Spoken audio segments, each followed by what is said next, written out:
Hi everyone, I welcome to all of you in my YouTube channel JRF वाले। सो UGC net paper 1 के जो भी most expected PYQs होते हैं हम उनको यहाँ पर सॉल्व करते हैं। और जो भी यहाँ पर मैंने क्वेश्चंस लिए हैं, जितने मेरे वीडियोस अभी तक आ चुके हैं पूरी सीरीज़ में, जो कि 10 वीडियोस होंगे पूरी सीरीज़ में, और जो कि 5 अभी तक आ चुके हैं, ये मेरा 6th वीडियो है। तो जितने भी PYQs यहाँ पर लिए जाते हैं वो सभी रिसेंट ईयर्स में, या फिर कहा जाए कि जो दिसंबर में भी एग्ज़ाम हुए हैं उसी से लिए गए हैं, और यहाँ पर उनको हम विद एक्सप्लेनेशन सॉल्व करते हैं हिंदी में।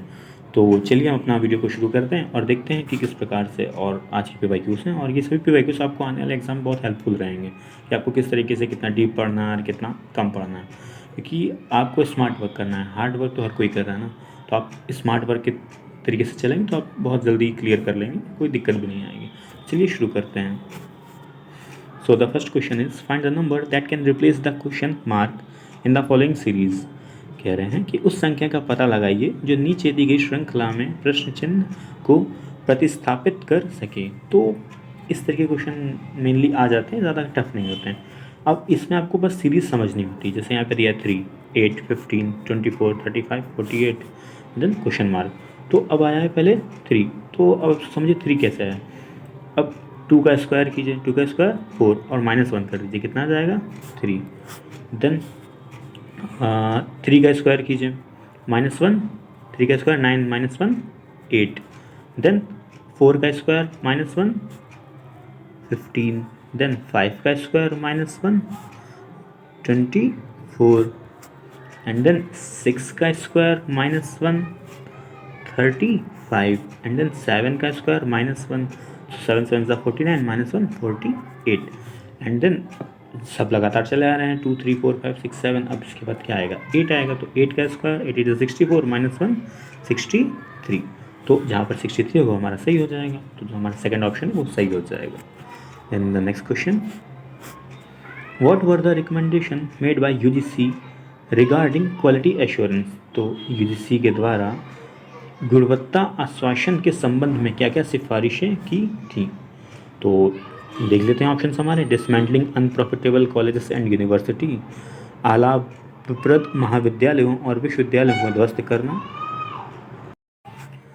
establishing a parallel accreditation agency for private universities, adopting total quality management practices, संपूर्ण गुणवत्ता प्रबंधन परिपाटियों को अपनाना, maintaining quality through innovation and creativity, नवोन्मेष और सृजनात्मकता के माध्यम से गुणवत्ता बनाए रखना, establishing proper assessment and accreditation system, समुचित मूल्यांकन और प्रत्यायन प्रणालियों की स्थापना। तो देखिए, अब UGC जो भी रिकमेंडेशंस देगा तो वो कॉलेजेस को और अच्छे से, उसकी जो भी लर्निंग प्रोसेस चल रहा है उनको वो अच्छे से और प्रमोट कर पाए।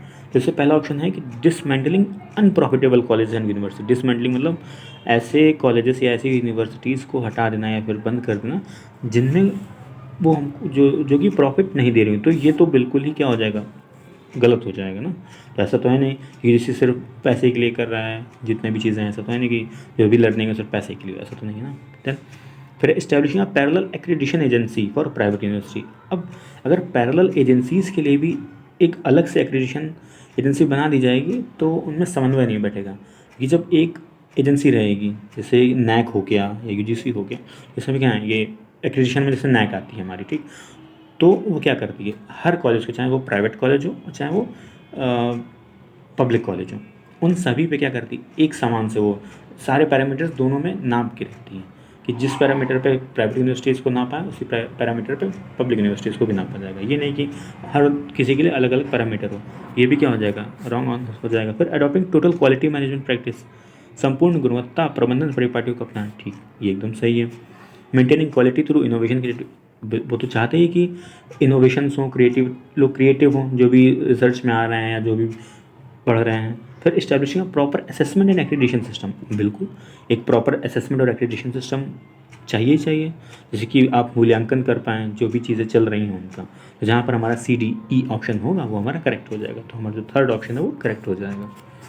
Then the next question, arrange the different steps of the team pair solo strategy in the correct order. तो कह रहे हैं कि टीम युग्म एकल रणनीतियों के विभिन्न चरणों को सही क्रम में व्यवस्थित कीजिए। तो पहला है कंप्लीटिंग द टास्क इंडिविजुअली, व्यक्तिगत रूप से कार्य पूरा करना। चूजिंग अ टॉपिक, एक विषय का चुनाव करना।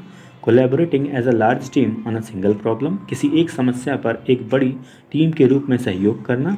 And working in pair on the same problem, एक जैसी समस्या पर युग्मों में काम करना। तो कह रहे हैं जो टीम पेयर स्ट्रेटजी होती है, टीम पेयर सोलो स्ट्रेटजी, तो किस तरीके से उसको अरेंज किया जाएगा।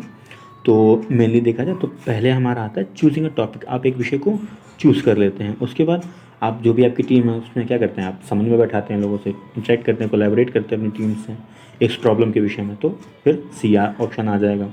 देन आप उस सेम प्रॉब्लम पे क्या करते हैं, एक जैसी समस्या पे युग्मों को काम करना स्टार्ट कर देते हैं। देन डी आ जाएगा, फिर ये व्यक्तिगत रूप से कार्य करना शुरू कर देते हैं। जहाँ पर हमारा BCDA होगा वो हमारा सही आंसर हो जाएगा। तो BCDA हमारा फर्स्ट ऑप्शन में दिख रहा है। Then the next question, one of the major barrier to organisational communication, कह रहे हैं संगठनात्मक संचार में प्रमुख बाधाओं में एक है। तो संगठनात्मक किसी भी ऑर्गेनाइजेशन में जो कम्युनिकेशन, देखिए कम्युनिकेशन एक बहुत मेजर रोल प्ले करता है कि कोई भी ऑर्गेनाइजेशन कितना आगे जाएगी और कितना पीछे रह पाएगी। इसी तरीके से इंडिविजुअल के लिए भी वो काम करता है कि कोई भी इंडिविजुअल कितना आगे जाएगा, क्योंकि कम्युनिकेशन स्किल्स बहुत ज़रूरी हैं। तो यहाँ पे हमको ऑर्गेनाइजेशनल लेवल पे बताना है कि कौन सा ऐसा मेजर बैरियर है जो कि ऑर्गेनाइजेशनल कम्युनिकेशन में मेजर रोल प्ले करता है। तो हमारे ऑप्शन हैं सिमेंटिक डिस्टॉर्शन, आर्थिक विकृति, इफेक्टिव डाउनवर्ड कम्युनिकेशन, प्रभावी अधोमुखी संचार, इमीडिएट फीडबैक, तत्कालिक प्रतिपुष्टि, फ्लेक्सिबल ह्यूमन एनवायरनमेंट। अब फ्लेक्सिबल ह्यूमन एनवायरनमेंट होगा तो भाई आराम से हो सकता है। इमीडिएट फीडबैक ये भी कोई बैरियर थोड़ी है। फिर इफेक्टिव डाउनवर्ड कम्युनिकेशन, अगर कम्युनिकेशन डाउनवर्ड होगा तब भी कोई दिक्कत नहीं ना। सिमेंटिक डिस्टॉर्शन, आर्थिक विकृति होगी तो दिक्कत होगी। तो हमारा जो फर्स्ट ऑप्शन है वो सही हो जाएगा। Then the next question, identify the correct chronological order of the establishment of the following universities, कह रहे हैं कि निम्नलिखित विश्वविद्यालयों की स्थापना के सही कालक्रम की पहचान कीजिए।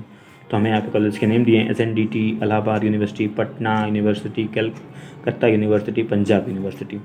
तो मैं आप सभी लोगों को बताना चाहूँगा जो सबसे पुरानी यूनिवर्सिटी है वो कौन सी है, कलकत्ता यूनिवर्सिटी। कौन सी, कलकत्ता यूनिवर्सिटी। ये इस्टेब्लिश हुई थी 1857 में। देन तो पहले हमारा क्या होना चाहिए, डी, मतलब फोर्थ ऑप्शन हमको दिख गया है। फिर कलकत्ता के बाद हमारी आती है पंजाब, हमारी इस्टेब्लिश हुई थी 1882 में। उसके बाद हमारी इलाहाबाद यूनिवर्सिटी इस्टेब्लिश हुई कब, 1887 में। एंड उसके बाद हमारी पटना यूनिवर्सिटी इस्टेब्लिश हुई कब, 1917 में। लास्ट में हमारा SNDT वुमेंस यूनिवर्सिटी है। देखिए SNDT वुमेंस यूनिवर्सिटी और पटना यूनिवर्सिटी में थोड़ा सा कॉन्ट्रडिक्टरी स्टेटमेंट मिलता है हमें, क्योंकि कहीं कहीं पर SNDT का 1916 देखने को मिल रहा है।